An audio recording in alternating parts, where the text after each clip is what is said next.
Hello everyone and welcome back to another episode of Behind Hollywood. Today I sat down with an up-and-coming indie artist who goes by the name of Rini K.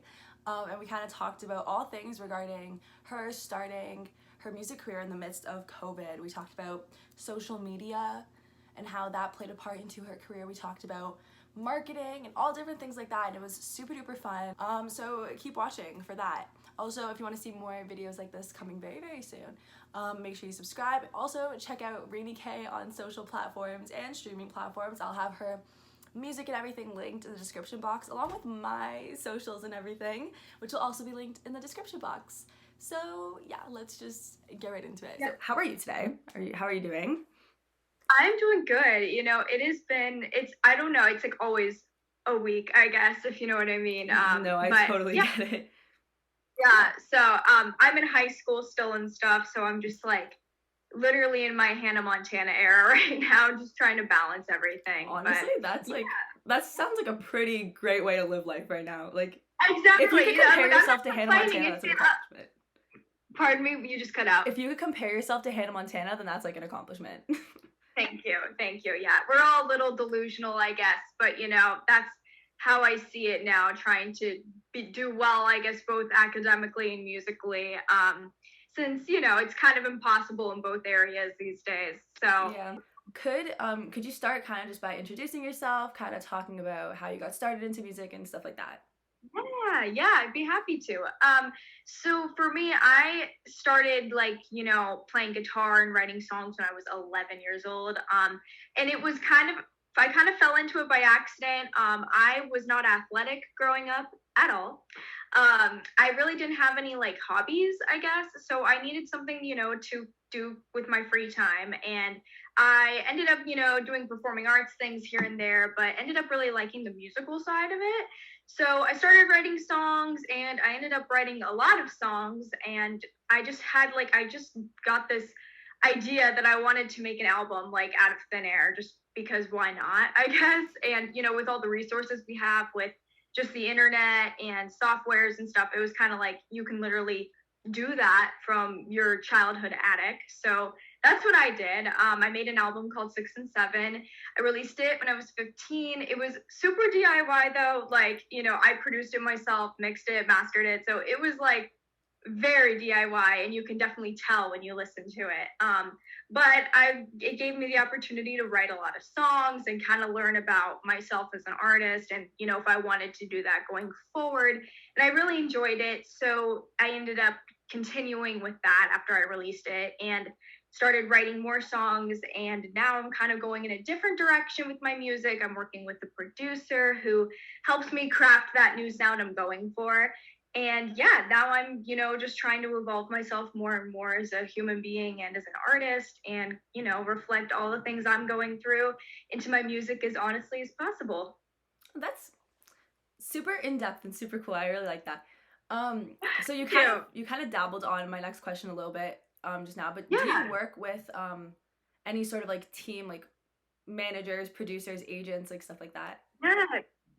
So it's definitely evolved as I've gone forward with it. I've only been in the industry for like around a little over 2 years. I still handle pretty much all the business stuff of what I do. I'm really lucky to have super supportive parents, so they come with me to all my like meetings and stuff, and they help me with contracts and whatnot. But I am completely behind all the marketing for my music. Pretty much, getting any opportunities I have lined up. That's still all me. I'm very independent still, in terms of the indie artist world. I have started co-writing though with people, which has been really fun. So I write with this girl named She Is Jules. She's also an artist, but she's also a songwriter. So we write together a lot now, and it's been really fun getting to do that, because when you write with other people, you learn more as a songwriter, which is really helpful. And it opens my eyes to things that I would never have thought about before. So I work with her in terms of kind of fine-tuning my songs and like really getting them exactly where I want to be after I've kind of written a rough draft of it. And then I work with a producer on Sound Better who goes by Dibs, And yeah, he did my last song in my head, and he is working on my next batch of music. Oh, that's super cool. Okay, so Thank you. when you release music, what do you typically do to market yourself? Because you said that you do that kind of stuff on your own. Yeah. It's changed a lot over the years. I way back when, I still do Instagram, but my main platform was Instagram and YouTube. But about actually like almost a year ago, I started my TikTok account, and that's been pretty much the backbone to everything that I do in terms of my marketing. And just not even in just the marketing side of things, but like any opportunities I've gotten like within the industry itself have been from TikTok. So I use that mainly to make videos that I feel will resonate with people based on the song. For me, my music has been extremely like mental health focused because your girl's been through it the past year, so that's what I've been writing about. So that's how it's really, really easy for me to make videos like that because it feels very organic and very natural, because that is what the song is. So, and there's mental health is just so relatable. So it's very easy to make videos around that. So that's been a big thing for me recently. Funny enough, I did have a phase on TikTok where I did a lot of K-pop covers because the K-pop community like really liked me for a hot minute, I guess. So I did K-pop covers at one point, even though I'm obviously not a K-pop artist. But it's just a lot of trial and error and just making random videos, and then when you see what works, I just kind of keep going with that until it doesn't work anymore, and then I reinvent my strategy and go from there. But it's just very like fan driven, original marketing, just getting everybody engaging, involved. And I kind of, let the supporters decide what I do next in terms of what they want to see. Yeah, this seems like you have like a very authentic kind of like method to this instead of like kind of just a lot of people I feel like with like TikTok and everything, they kind of like, right. Oh, this will get me a lot of views, this will blow up. Right. Whereas like you're kind of like doing it in a more authentic manner, trying to like create like right. the truest, most like honest like kind of fan base, I guess. Yeah. When you were marketing yourself on like social media and stuff, was there anything that like stood out that like this worked super well, or that was an absolute failure? Never do that again. Absolutely. Oh my goodness. I could go on and on forever, so I have to like contain my rants and stuff. But yeah, so for the one thing that like absolutely did not work was YouTube for me. Like it just long form video just doesn't work for me, and I think that was one of those things where I joined YouTube so late, so that was probably part of it. And I just didn't know what kind of videos that you could make for 10 minutes that weren't just really long covers or vlogs or whatever. Like, how do I get people that have no idea who I am interested in a 10-minute long video? Like, that just doesn't work. But what did really work with TikTok specifically was making videos that are just kind of like describing the viewer. Like if you kind of have to think about it in a way as a consumer yourself, or as a fan, as a listener, like what grabs your attention. And we're all like very like in our own heads at the end of the day, and so if you can like really identify with somebody, like what they're going through, and kind of explicitly say it in a video, it gets their attention. And then if you link that to, hey, I wrote a song about this and this seems like you, like, then they want to go listen to the song. So that works really well.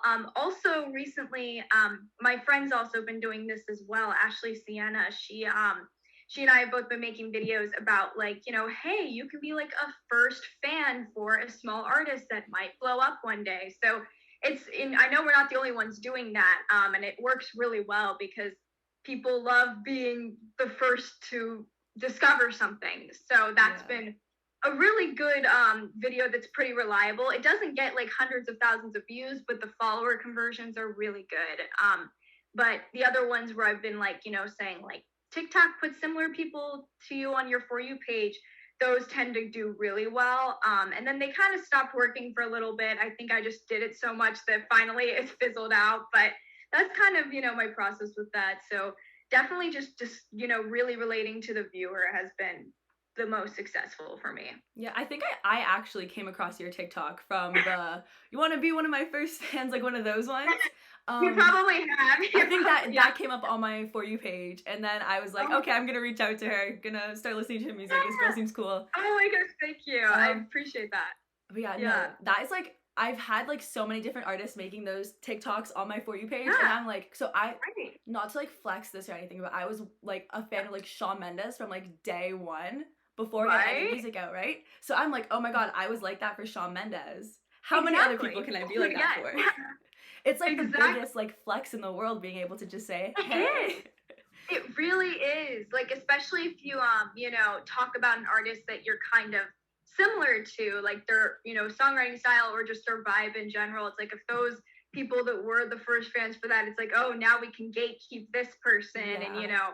say that we were there before they blew up. It's like a funny like human nature thing, and it really is a flex. Like when I've seen people say, oh yeah, I knew Olivia Rodrigo before her Bizarre era, I'm like, okay, yeah, Like how? you win. I'm like, yeah, I kind of wish I was you right now. So it's funny because people love that stuff, and we don't really think about it that way. But I mean, yeah, who wouldn't want to be a first fan of Taylor Swift or Tate McRae or whoever? Yeah. So yeah, those videos really hit well with people. Yeah. Yeah. Okay, so how has social media particularly like played a role in your career? Because I feel like now with COVID, social media like has become everyone's like only source, and a lot of people who didn't really have social media for their in terms of like their music career kind of were forced to rely on it. But I feel like you kind of like started out at the time where this is all happening. Yeah. So how has that like impacted you and all that stuff? For sure. So I actually started my music career in 2020. So that was great. But in a way, it's kind of all a blessing in disguise for me having to be so online. I just pretty much started online. Like I knew a lot of artists that are a little bit older than me, just have been doing this way longer, where they had been gigging before. They had been, really focusing on live music and kind of going that route with it. And then they had to go online when the pandemic hit. So, for them, it was very like they could see the change and it really impacted them. But because I've always been in that sphere, it's just been the normal for me. But it's like a love-hate relationship at the end of the day. Like obviously I wish I could just sit and make songs all day long and just like sit in my studio or my bedroom and just write forever, because that is what I love the most at the end of the day. But I try to embrace it because it really is, it's also been the reason anybody even cares about what I do. So I really, I do view it as a blessing. And it's just been so impactful, like not just in terms of growing a fan base, but it's allowed me to meet so many industry connections and, even, smaller opportunities and stuff. I just never would have met these people or fellow artists without social media. So it has really been like the absolute core of everything I've done. Because without it, my music would just be kind of sitting in thin air, doing nothing, like maybe like 5 listeners, and that would be like my mom or something. So it's really, it's been the biggest part of my story, I guess. Yeah, it's crazy hearing like how much social media can like change a person's like career, a person's life, especially now more so with the pandemic and everything. But what were like some opportunities that you had come out of social media, like something that was super duper unexpected, like I don't know, anything crazy? Absolutely, yes. So the big one for me recently has been sync opportunity connections. I haven't done a sync licensing deal yet, but I've been able to meet people in the industry because of it. I can't really say a lot about this one thing I'm doing yet because I haven't like signed the contract and stuff. Yeah.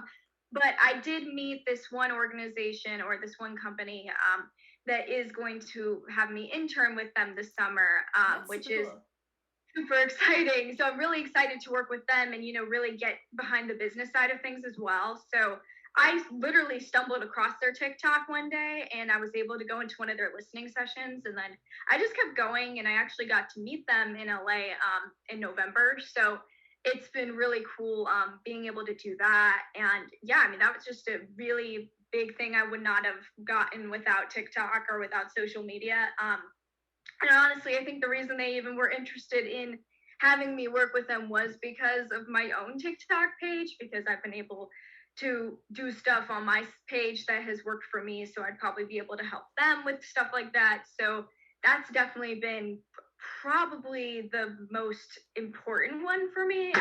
And that could be the most valuable, like long term. Yeah. I feel like Yeah. now, like even with like jobs and stuff like now, like people look for your social media, not like at your resume. Right. Like we're like Makes it easy. transitioning into like your Fine, social like, media. yeah. Like your TikTok's your job resume now, pretty much. It really is. Yeah, exactly. Yeah. So one last question to kind of like wrap everything up. What Yeah. advice or like tips would you give to someone who is starting out in music? Yeah. Oh my gosh. So, I mean, I'm obviously still such a noob.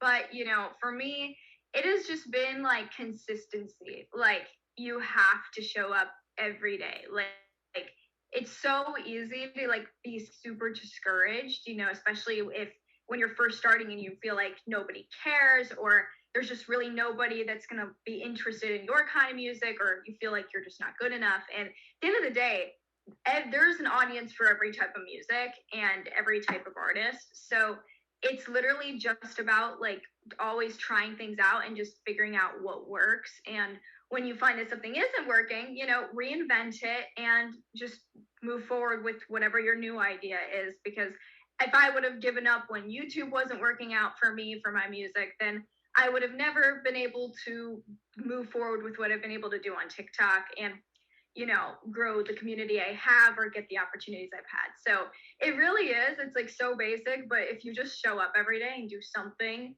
that's going to help your music or help your fan base or your future opportunities, if you can show up and do something for that every day, it's going to eventually pay off. Like nothing bad can come from that and it's not going to be a waste of time. So yeah, just consistency at the end of the day.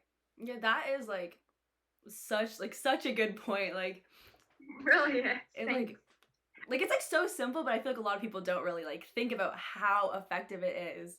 Like right, like think about it. You post like if you posted one video every day, like I mean, that's an opportunity to blow up every day. So yeah, it's like a free lottery right now. Like yeah. eventually the organic reach will go away, sadly, but for now it literally is like free advertising and it there's literally no harm in it. The worst that happens is you get 30 views and then you just move on and try something else. And like, even then it's still like 30 views. Like it's not like it's people, still something. Yeah, exactly. Yeah. Exactly. It's still something. Yeah, so that is all we have for today.